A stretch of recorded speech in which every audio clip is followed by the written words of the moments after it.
¿Qué tal? Muy buenos días, con la novedad de que hoy el presidente de la República, Andrés Manuel López Obrador, con el fin de atajar ya todas las críticas que ha habido en torno al contenido de los libros de texto gratuitos, si hay muchos errores o si no, si son perfectibles, etcétera, y ante la amenaza también de que pudiera llegar una controversia ante la Suprema Corte de Justicia de la Nación y de que 4 estados están en contra de los libros y que incluso sus gobernadores han ordenado que no se van a distribuir en sus estados.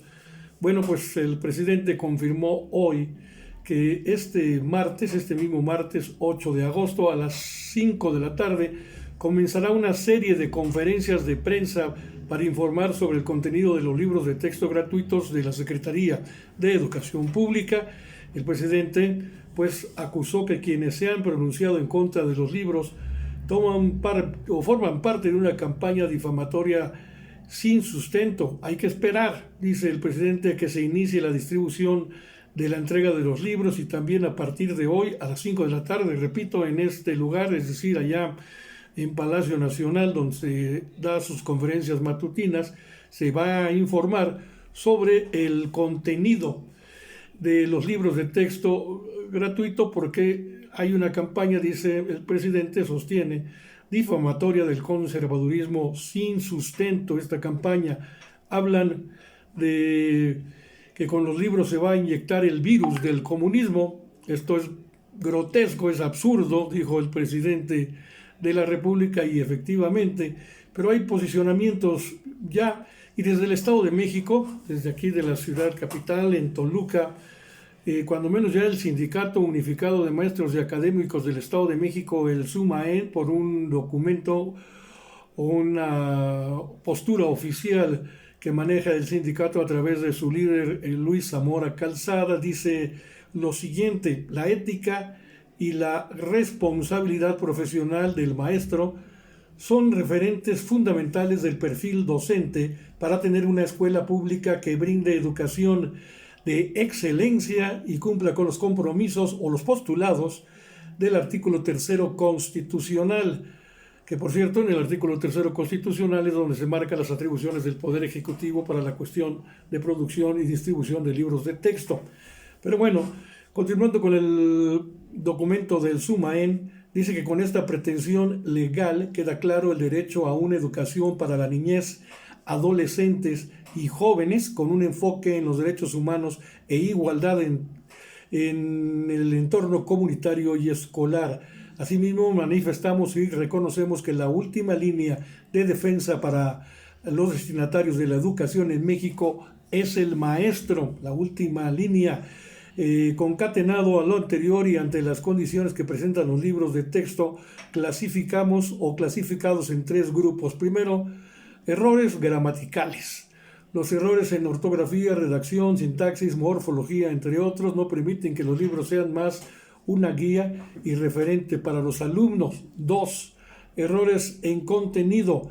Las lamentables equivocaciones de contenidos temáticos no deben permear en la formación errónea de los alumnos. Y tercero, y que maneja la omisión de contenidos, la falta de contenidos necesarios en la información presentada, incluidos los del programa sintético, deben ser el motivo para mejorar la escuela pública. Como consecuencia, dice el documento del SUMAEN, como consecuencia lógica, la conducta del maestro debe estar lejos de cualquier posición a favor o en contra, evitar ser inquisidores o aplaudidores de las condiciones del contexto de programas y libros que hoy constituyen el gran debate educativo, y a su vez es un tesoro inagotable de errores que, bien utilizados por el magisterio, serán la base de una nueva escuela mexicana para formar seres pensantes. La conducta ética y responsabilidad profesional del maestro debe contraerse en su materia de trabajo, centrarse en su materia de trabajo. La docencia enfocada en lograr la formación integral y perfil de egreso de los alumnos de los diferentes niveles educativos. El perfil docente requiere que una transformación inmediata direccionada a un maestro afirmativo y verificativo ante sus alumnos con sentido humanístico, generar mayor trabajo cognitivo y afectivo al estudiar los contenidos de las en las aulas escolares. Ante la irremediable distribución de los libros a los alumnos, dice el SUMAEM, la docencia tiene el compromiso de centrarse en el uso del error, centrarse en el uso del error, no a los cometidos por el alumno. La base del trabajo se enfocará a los errores que presentan los libros de texto como una oportunidad. Si hay errores, veámoslo como una oportunidad, dicen los maestros del SUMAEN, una oportunidad de aprendizaje y transformación de la escuela pública siempre y cuando los estudiantes realicen los siguientes trabajos. 1.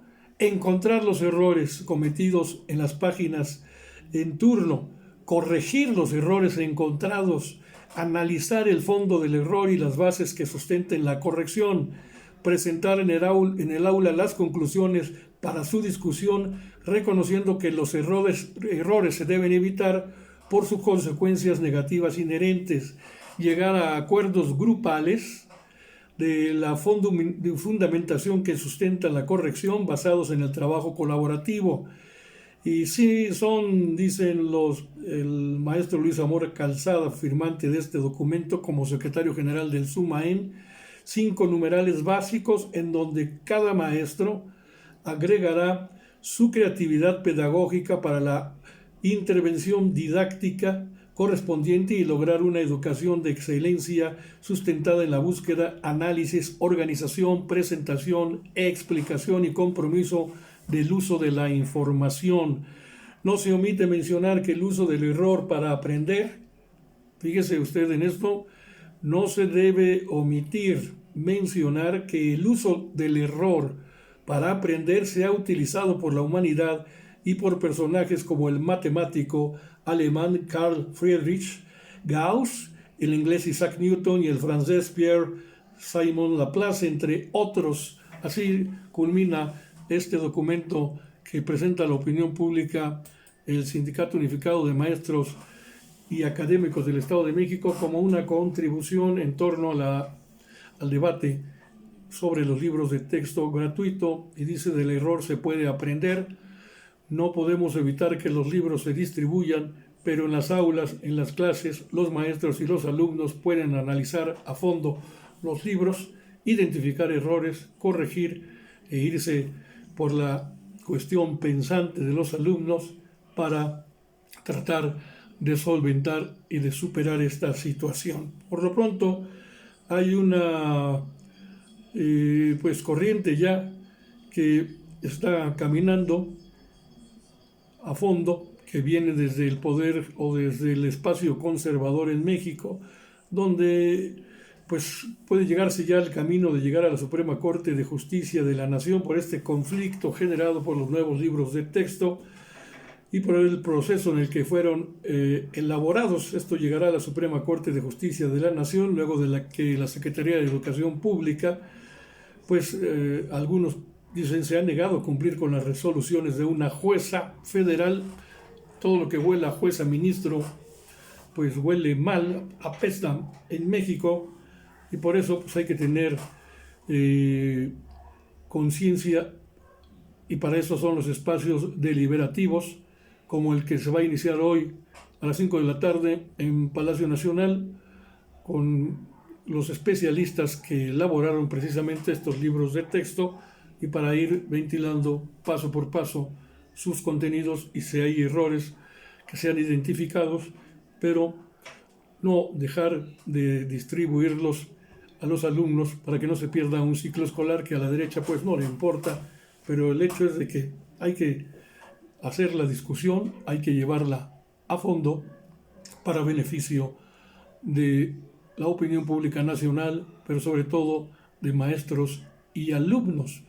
Y hoy, también en la mañanera, el presidente de la República pues ya le puso otro mote a Xóchitl Gálvez para no nombrarla por su nombre ante esta advertencia que le hace el Tribunal Electoral del Poder Judicial de la Federación. Pues ya simplemente dijo, como recordando a aquel expresidente Carlos Salinas de Gortari, el pelón que le decían el innombrable, pues hoy dice, habló el presidente, dice, la innombrable le pone entonces como nuevo apodo a Xóchitl Gálvez.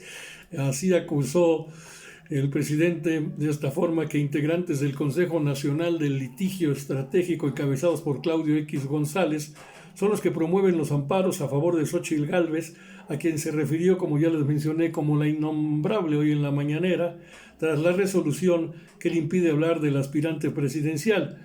Dice, estos cuates, estos del Consejo Nacional de Litigio Estratégico, fueron los de los amparos defendiendo a la innombrable. Y por su actuación sectaria, ilegal, politiquera, el presidente presentará denuncias contra el juez Martín Santos Pérez por amparo a Xóchitl Gálvez. Esta denuncia será presentada ante el Consejo de la Judicatura Federal. No olvidemos que la propia Norma Piña, quien es presidenta de la Suprema Corte de Justicia de la Nación, es a la vez presidenta del Consejo de la Judicatura, pues juez y parte, la señora. Por eso la necesidad también en parte de las reformas al Poder Judicial. Entonces dice que el presidente presentará una denuncia ante el Consejo de la Judicatura Federal por el amparo concedido a Xóchitl Gálvez, y porque dice, según ellos, los jueces, para que